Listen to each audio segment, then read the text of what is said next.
Phone tapping కేసులో విచారణ కొనసాగుతుందన్నారు సిపి శ్రీనివాసరెడ్డి. ఎస్ఐబి మాజీ చీఫ్ ప్రభాకర్ రావుకి రెడ్ కార్నర్ నోటీసు జారీ చేయలేదని చెప్పారు. ఊహాగానాలతో దర్యాప్తును ఇబ్బంది పరుస్తున్నారన్నారు. రాజకీయ నేతల ప్రమేయంపై దర్యాప్తు కొనసాగుతుందని చెప్పారు. ప్రభాకర్ దర్యాప్తు అధికారులకు అందుబాటులోకి రాలేదని చెప్పారు. సరైన సమయంలో ఫోన్ ట్యాపింగ్ కేసు వివరాలు వెల్లడిస్తామన్నారు సిపి శ్రీనివాసరెడ్డి. మీడియాలో ఇష్టం వచ్చినట్టు వార్తలు కథనాలు రాయొద్దన్నారు సిపి. ఇలాంటి వార్తలతో నిందితులు అలర్ట్ అవుతారని చెప్పారు.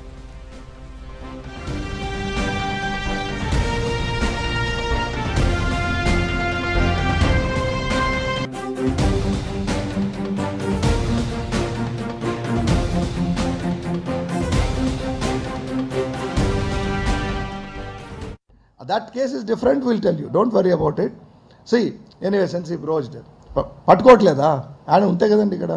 So we are making efforts to get him. Number one. Number two, you know, accused of this, the snooping case are very smart, intelligent, they were influential. So they tried their best to, conceal evidence. We have tried our best to get them. And we are doing our best, and we put half a dozen press notes icham. అది ఇట్లా press meet పెట్టి చెప్పేది కాదు, వస్తుంది ఆ stage కూడా. But when it is required will do it. Until then please be patient. You be rest assured that this crime is committed not just against 1-2 individuals.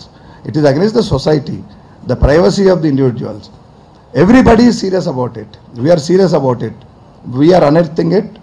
We are definitely in the middle of investigation and achieving our whatever the objective which we wanted to stop this kind of thing, committing of crime and entering into somebody's private lives. Wild imaginations and wild speculative news items, that's not correct.